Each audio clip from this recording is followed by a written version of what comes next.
Bethany Janzen. Janzen, okay, I'll add it there. I'm here with Bethany Janzen, and she is president of the Corban College Students for Life. And I just want to ask you some questions. What got you involved?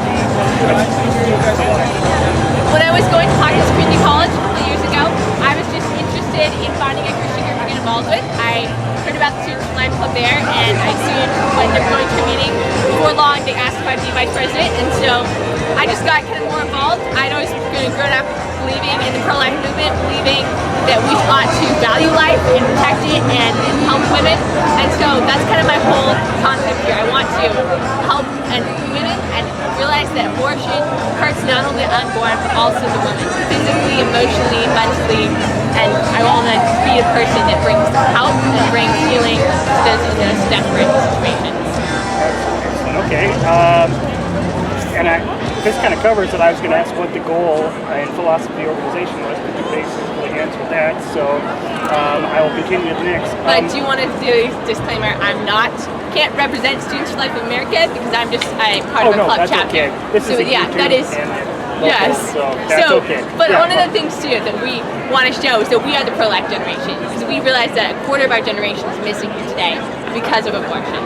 And so we want to be a voice to say that there is hope and that we are the pro-life generation and that we are going to abolish abortion in our lifetime.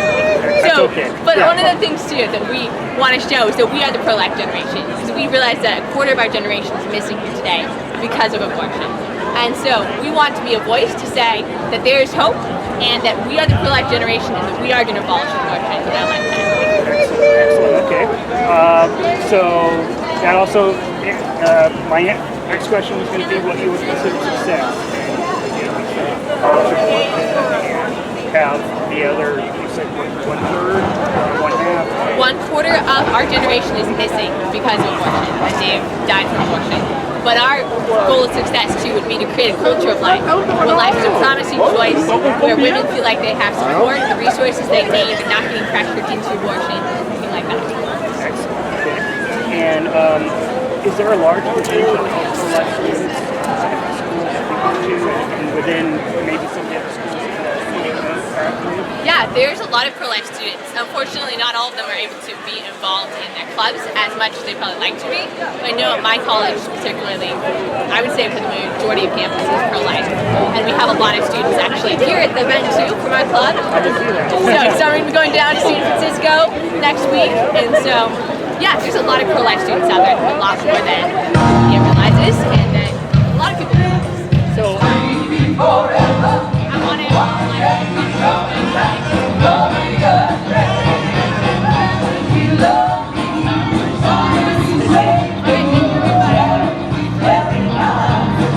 55% of all abortions.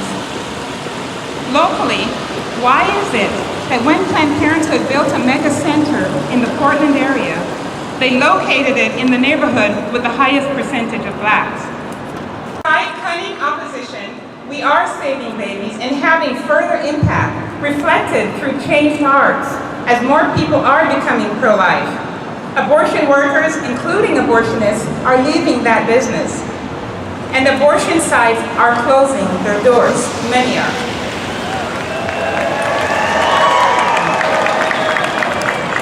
Life-protecting legislation is also being passed and anti-life bills thwarted. Prayers and your grassroots efforts at county and state fairs, expo shows, school and church groups, websites, and social media have greatly helped. This pro-life movement is here to stay, and we are making headway and we are growing. I love how the political commentator Fred Barnes put it, that the pro-life movement is bigger is a given.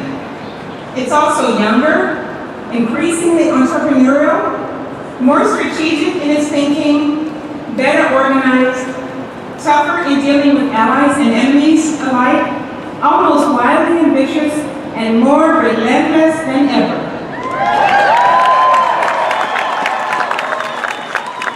Cemetery had free plots for people that are in our situation, and the funeral home didn't charge any service charges for those of us who had lost a baby. And so I made all the arrangements, and the funeral was going to be on a Tuesday, and that Sunday, I got up to go to church, and my wife had to stay home in bed because she was still on bed rest. And so a couple of my children and I, we got up and we went to church, and we were sitting in the church, and we were sitting in the back. And as the pastor began to announce about our funeral, he stopped. And in the middle of the announcement, he gave a disclaimer. He said, well, I just want to make sure you guys understand. I know there's other people who've had miscarriages, and you chose not to have a funeral. You know, this is just something the Kempers chose to do. It's no big deal. And I was in shock. Now, this is a pastor of a church who financially supported our pro-life ministry. This is a pastor who would stand out sometimes and pray at the abortion room. But he was like, it's no big deal. And that Tuesday, the pastor and one other person from our church showed up. Every single family from my children's karate class was there. All of the people in our community were there. 3 people from our church. And I remember calling him and the elders afterwards, and I said, where were you? Where were you?